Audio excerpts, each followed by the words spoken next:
And stunning new developments in the Lansing sex cover-up scandal involving State Rep Todd Courser and Cindy Gamrat.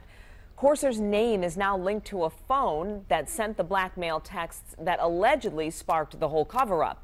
7 investigator Heather Catallo joins us now. And Heather, this story just keeps getting more bizarre. It really does, Glenda. You'll recall Todd Courser has said from the start of this scandal that someone was trying to blackmail him via text message. Now that phone number that was used in those text messages has been traced, and the name tied to the phone is Todd Courser.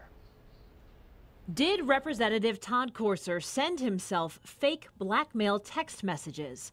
That's the question tonight, now that a PI has linked Courser's name with the prepaid cell phone connected to those texts. So what we know is that somebody walked into a store and bought a minute phone using the name Todd Courser. Whether it was Todd Courser or somebody else using that name, there's no way for us to know.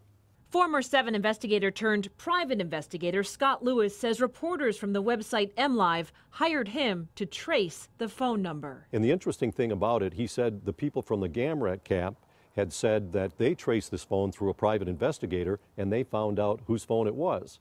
So the reporter took this kind of as a challenge. Maybe we should try to find out who this phone belongs to. So he called me and asked me to trace the number. And the Gamrat camp has not said who they found out the phone came back to. They just said they were able to trace it.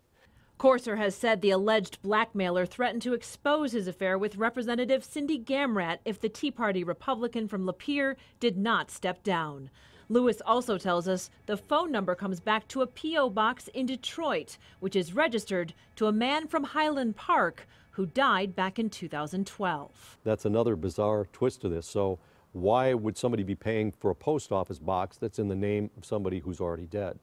I know the reporter who hired us did talk to Todd Courser, and he said he doesn't have a post office box in Detroit. He's never been to a post office box in Detroit.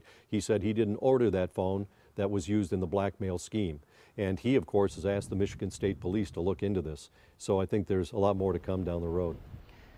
Lewis says he can't tell what kind of phone it was or where it was purchased. As you know, preliminary findings from a House Business Office investigation revealed that both Gamrat and Courser misused taxpayer resources and engaged in misconduct. But so far, they are not resigning. Stephen? Strange.